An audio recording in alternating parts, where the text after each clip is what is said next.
የሲዳማ ክልል የስራ ክህሎትና ኢንተርፕራይዞች ልማት ቢሮ ከባለድርሻ አካላት ጋር በመተባበር በሞሮቾና ለኩ ከተማ ለተቸገሩ ድጋፍ ለሚሹና ለአቅመ ደካሞች የአዲስ ቤት ግንባታና እድሳት ለተማሪዎች የመማሪያ ቁስና ለመጪው በዓል የሚሆን ቁሳቁሶችን ድጋፍ ስለማድረጋቸው የሲዳማ ክልል የስራ ክህሎትና ኢንተርፕራይዞች ልማት ቢሮ ኃላፊ ወይዘሮ ሀገረ ጽዮን አበበ ገልጸዋል። ዛሬ ያመጣነው ከ200 በላይ ለሚሆኑ አልባሳትን አሰባስበን አምጥተናል።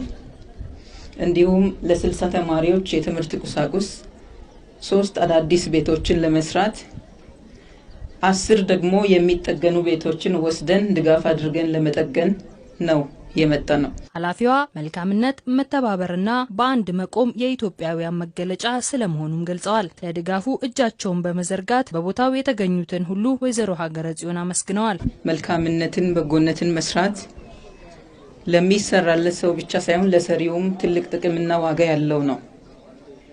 የመደጋገፍ የተቸገሩትን የመርዳት መልካም ተግባራትን የመፈጸም የቆየና የነበረ በኢትዮጵያ ውስጥ በኢትዮጵያውያን ዘንድ የተለመደ የቆየ ባህል ነው።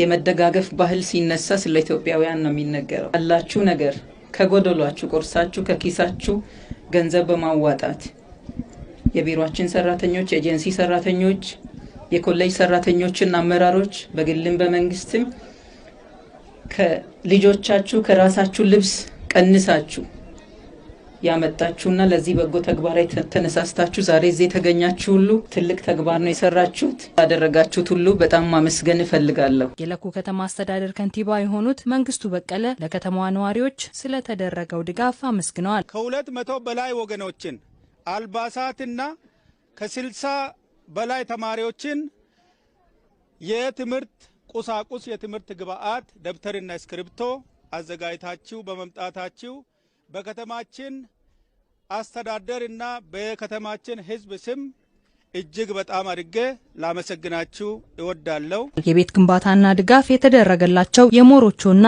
ለኩ ከተማ አረጋውያንም ስለ ድጋፉ መደሰታቸውን ገልጸዋል። ውሃ ውስጥ ወጥቼ ከፍሳሽ ቤት ውስጥ ወጥቼ ይሄ ደስ ብሎኛል። ቤት ተሰርቶልኝ በጣም ደስ ብሎኛል። እዚህ ፍሳሹ ከስሬ እየወጣ ልሞት ነው እያልኩ በጣም አዝኜ ነበር።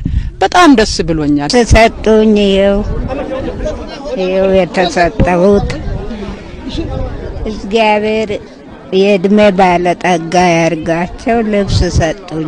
የተቸገሩትን ከማገዝና ከመደገፍም ባለፈ የችግኝ ተከላ መርሃ ግብርም ተካሂዷል።